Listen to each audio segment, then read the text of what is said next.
జరిగింది 6 డేస్ జరిగింది. Okay. Yes. Pawan Kalyan గారికి ఇష్టమైన మాస్టర్ అంటే గణేష్ మాస్టర్. అంత ఇష్టం, అంత ఆప్యాయత ఎలా దక్కించుకోగలిగారు మీరు? ఏమో మా అమ్మ నాన్న పుణ్యం చేసుకున్నట్టున్నారు. సో సార్ లాంటి హీరో దొరికాడు నాకు. ఓకే. సో సార్తో చేయడం చాలా అదృష్టం. ఓకే. అంతే. అంటే ఈ సినిమా విషయంలో మొదట్లో చాలా సందిగ్ధాలు వస్తాయి. పవన్ కళ్యాణ్ గారు డిప్యూటీ సీఎం అయిన తర్వాత ఆయన రాజకీయాలకే పరిమితం అయిపోరు, సినిమాలు చేయరని ఒక ఇది వచ్చింది. అలాంటి టైంలో మీరు ఎలా ఫీల్ అయ్యారు? అందరు ఫీల్ అయినట్టే.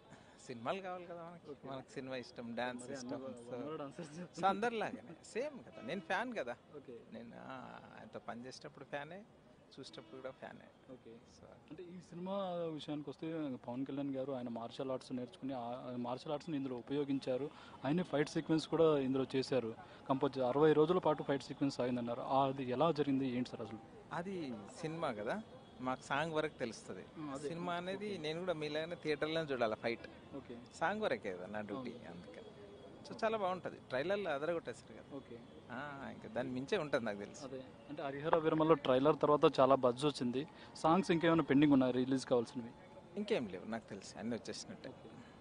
ఈ సినిమా తర్వాత నెక్స్ట్ ఏ సినిమాలకు పవన్ కళ్యాణ్ గారితో వర్క్ చేయబోతున్నారు? నెక్స్ట్ ఏవుంటే అవి సార్ ఉస్తాద్ భగత్ సింగ్ ఉంది. అట్లా ఏవుంటే అవి సార్తో ఏదో ఒక సాంగ్ అన్న జరుగుతుంది పక్క. అంటే నెక్స్ట్ చిరంజీవి గారి సినిమా కూడా మీరు చేస్తున్నారని అంటున్నారు. జరుగుతున్నాయి, అన్నీ జరుగుతున్నాయి, ప్రయత్నాలు జరుగుతున్నాయి. ఓకే. చూద్దాం, దేవుడు ఎప్పుడు ఇస్తే అప్పుడు చేయటం అంత. ఫైనల్గా హరిహర వీరమల్లో సినిమా ఎలా ఉండబోతుంది ఏంటి? ఒక అభిమానులకు మీరు ఏం చెప్తారు? బ్లాక్ బస్టర్ సినిమా, అంతే. ఎంజాయ్ చేయండి థియేటర్కి వచ్చి, అంతే. ఓకే. ఆయన యాక్టింగ్ అయినా, ఫైట్స్ అయినా, డ్యాన్స్లు ఎంజాయ్ చేయడమే. ఓకే. డెఫినెట్గా బాగుంటుంది. ఎందుకంటే ఇది ఒక కొత్త జోనర్ సినిమా సార్కి.